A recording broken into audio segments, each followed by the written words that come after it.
नितिन गडकरी करने जा रहे हैं आधुनिक भारत का सपना साकार। अब दिल्ली से जयपुर तक सर पर दौड़ेंगी इलेक्ट्रिक गाड़ियां। इलेक्ट्रिक हाईवे से आसान हो जाएगा आपका सफर। अब नहीं होगी चार्जिंग की चिक-चिक, हर कदम पर होंगे चार्जिंग पॉइंट। दोस्तों, मोदी सरकार में ऐसे ऐसे काम हो रहे हैं जो आज से पहले कभी नहीं हुए थे। चाहे सेना के आधुनिकीकरण का मामला हो या भारत में हथियारों का निर्माण का, चाहे हार्डवेयर हो या सॉफ्टवेयर, चाहे मिसाइल तकनीक हो या अंतरिक्ष का रॉकेट, भारत हर दिशा में तेजी से आगे बढ़ रहा है। वो न केवल आगे बढ़ रहा है बल्कि दुनिया को दिखा रहा है कि वो आज का भारत है जिसका कोई सानी नहीं है। दोस्तों, इस आधुनिक भारत के निर्माण में सड़कों और हाईवे का जाल भी बड़ी भूमिका निभा रहा है।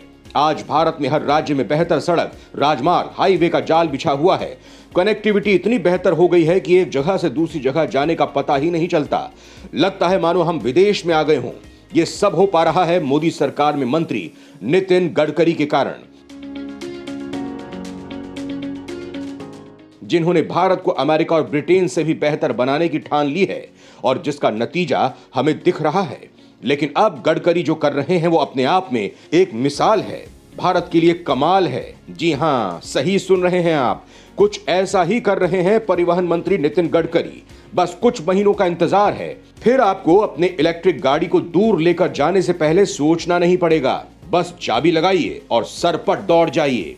पेट्रोल गाड़ी से भी आपका नाता टूट जाएगा क्योंकि इलेक्ट्रिक गाड़ी से सफर सस्ता और किफायती होगा। लिहाजा आपका पेट्रोल के कारण बिगड़ता बजट अब सुधर जाएगा। दोस्तों, यहां बड़ा सवाल ये उठता है कि आखिर गडकरी कर क्या रहे हैं जिससे इलेक्ट्रिक गाड़ियों से दूर जाना आपके लिए आसान हो जाएगा। क्या वो भारत में किसी ऐसी कंपनी को लॉन्च कर रहे हैं जिसकी गाड़ी लंबी दूरी के सफर को आसान बना देगी, मतलब एक बार चार्ज के बाद 1000 किलोमीटर से ज्यादा चलेगी? या फिलहाल तो ऐसी कोई उम्मीद नहीं दिख रही है क्योंकि टेस्ला को लेकर जो कयास लगाए जा रहे थे वो फेल हो गए हैं। अब टेस्ला का भारत की सड़कों पर दौड़ने का सपना पूरा नहीं हो पाएगा। फिर आखिर कैसे हमारा सफर सस्ता, प्रदूषण मुक्त और स्वच्छ वातावरण वाला होगा? आखिर गडकरी जी करने क्या जा रहे हैं जिससे आपका दिल गार्डन गार्डन हो जाएगा? ये जानने के लिए आपको ये रिपोर्ट देखनी होगी। तो चलिए शुरू करते हैं। नितिन गडकरी कर रहे हैं शानदार काम। जनता को सफर में मिलेगा अब पूरा आराम। प्रदूषण से मुक्त होगा आपका सफर। दोस्तों, आपकी कार और कार से होने वाले सफर को आसान और सुरक्षित बनाने की दिशा में सरकार तेजी से काम कर रही है। केंद्रीय सड़क परिवहन और राजमार्ग मंत्री नितिन गडकरी एक तरफ जहां 6 एयरबैग और भारत NCAP क्रैश टेस्ट जैसे नियमों को हरी झंडी दे चुकी है, तो दूसरी तरफ देश में चारों तरफ एडवांस हाईवे का निर्माण हो रहा है। इसी दिशा में अब सरकार ने नया कदम उठाया है। ये कदम है इलेक्ट्रिक हाईवे के निर्माण का, जिसे दिल्ली से मुंबई तक बनाया जाएगा। इस हाईवे पर ट्रॉली बस और ट्रॉली ट्रक भी चलाए जा सकते हैं। दोस्तों, आपको नितिन गडकरी के सपने के बारे में बताऊंगा, लेकिन उससे पहले बता देता हूं कि इलेक्ट्रिक हाईवे होते क्या हैं। क्या होता है इलेक्ट्रिक हाईवे? आसान भाषा में समझें तो ऐसा हाईवे जिस पर इलेक्ट्रिक वाहन चलते हों। आपने ट्रेन के ऊपर एक इलेक्ट्रिक वायर देखा होगा। ट्रेन के इंजन से ये वायर एक आर्म के जरिए कनेक्ट होता है जिससे पूरी ट्रेन को इलेक्ट्रिसिटी मिलती है। इसी तरह हाईवे पर भी इलेक्ट्रिक वायर लगाए जाएंगे। हाईवे पर चलने वाले वाहनों को इन वायर से इलेक्ट्रिसिटी मिलेगी। इसे ही ई हाईवे यानी इलेक्ट्रिक हाईवे कहा जाता है। इस हाईवे पर इलेक्ट्रिक वाहनों को चार्ज करने के लिए थोड़ी थोड़ी दूरी पर चार्जिंग पॉइंट भी होंगे। दोस्तों, यहां सवाल ये उठता है कि इन इलेक्ट्रिक हाईवे के फायदे क्या होते हैं? हाईवे से आपको क्या फायदे होंगे? ई हाईवे की सबसे बड़ी खासियत इसमें वाहनों की सस्ती आवाजाही है। ई हाईवे से लॉजिस्टिक कॉस्ट में 70% की कमी आएगी। फिलहाल चीजों की कीमतों में बढ़ोतरी की एक बड़ी वजह ट्रांसपोर्टेशन कॉस्ट है।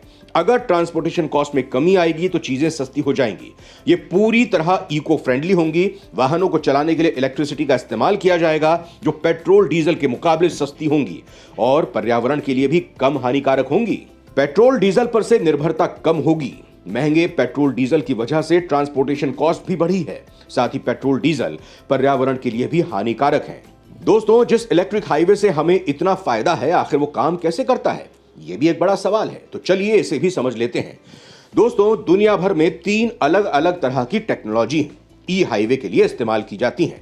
भारत सरकार स्वीडन की कंपनियों से बात कर रही है। इसीलिए माना जा रहा है कि स्वीडन में जो टेक्नोलॉजी इस्तेमाल की जा रही है वही भारत में भी होगी। स्वीडन में पेंटोग्राफ मॉडल इस्तेमाल किया जाता है जो भारत में ट्रेनों में भी इस्तेमाल किया जाता है। किस तरह काम करते हैं इलेक्ट्रिक हाईवे? इसमें सड़क के ऊपर एक वायर लगाया जाता है जिसमें इलेक्ट्रिसिटी फ्लो होती है। एक पेंटोग्राफ के जरिए इस इलेक्ट्रिसिटी को वाहन में सप्लाई किया जाता है। यह इलेक्ट्रिसिटी डायरेक्ट इंजन को पावर देती है या वाहन में लगी बैटरी को चार्ज करती है। इसके अलावा कंडक्शन और इंडक्शन मॉडल का भी इस्तेमाल किया जाता है। कंडक्शन मॉडल में सड़क के भीतर ही वायर लगा होता है जिस पर पेंटोग्राफ टकराता हुआ चलता है। तीसरा मॉडल इंडक्शन मॉडल होता है। इसमें कोई वायर नहीं होता, इलेक्ट्रोमैग्नेटिक करंट के जरिए वाहन को इलेक्ट्रिसिटी सप्लाई की जाती है।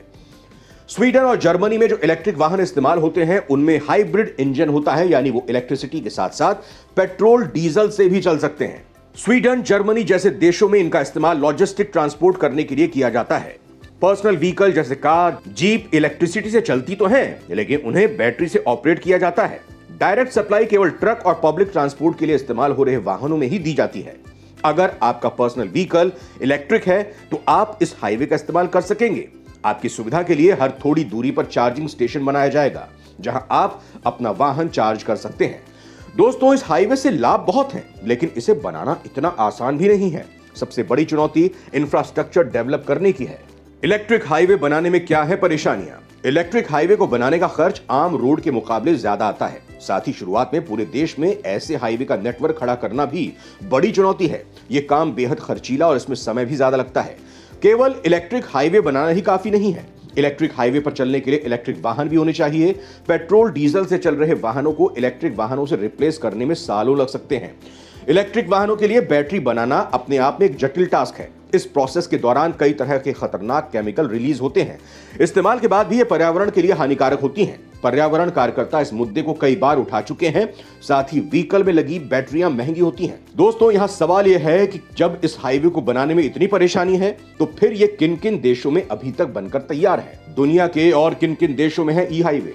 इलेक्ट्रिक हाईवे का इस्तेमाल स्वीडन और जर्मनी में हो रहा है। स्वीडन ई हाईवे शुरू करने वाला दुनिया का पहला देश है। स्वीडन ने 2016 में ई हाईवे का ट्रायल शुरू किया था और 2018 में पहला ई हाईवे शुरू किया। स्वीडन के बाद जर्मनी ने 2019 में इलेक्ट्रिक हाईवे की शुरुआत की। यह हाईवे 6 मील लंबा है। इस हाईवे के अलावा जर्मनी ने बसों के लिए वायरलेस इलेक्ट्रिक रोड भी बनाई है। स्वीडन और जर्मनी में पब्लिक ट्रांसपोर्ट में इलेक्ट्रिक व्हीकल को बढ़ावा देने के लिए अलग अलग प्रोजेक्ट चल रहे हैं। ब्रिटेन और अमेरिका में भी ई हाईवे पर काम चल रहा है। दोस्तों, नितिन गडकरी ने बताया है कि देश का पहला इलेक्ट्रिक हाईवे दिल्ली और जयपुर के बीच तैयार किया जाएगा। 200 किलोमीटर लंबे इस हाईवे को दिल्ली मुंबई एक्सप्रेसवे के साथ ही एक नई लेन पर बनाया जाएगा। यह लेन पूरी तरह इलेक्ट्रिक होगी। इसमें सिर्फ इलेक्ट्रिक वाहन ही चलाए जाएंगे। पूरी तरह बनकर तैयार होने के बाद यह देश का पहला इलेक्ट्रिक हाईवे भी बन जाएगा। इस इलेक्ट्रिक हाईवे को स्वीडन की कंपनियों के साथ मिलकर तैयार किया जा रहा है। इस इलेक्ट्रिक हाईवे पर ट्रॉली बस के साथ साथ ट्रॉली ट्रक भी चलाई जाएंगी। ट्रॉली बस एक इलेक्ट्रिक बस होती है जिन्हें ओवरहेड इलेक्ट्रिक वायर से पावर मिलती है जिससे आगे बढ़ती हैं। दोस्तों, इसमें दो राय नहीं है कि नितिन गडकरी ने इलेक्ट्रिक हाईवे बनाने के लिए जो तैयारी की है वो वाकई में भारत की दिशा और दशा दोनों बदलने वाली है। जब ये निर्माण कार्य पूरा हो जाएगा तब ये दुनिया को भारत की एक अलग तस्वीर दिखाएगा। दोस्तों, आपको हमारी ये रिपोर्ट कैसी लगी हमें कमेंट बॉक्स में जरूर बताएं और अगर आपको वीडियो पसंद आई हो तो लाइक और शेयर जरूर कर दें। जय हिंद, जय भारत।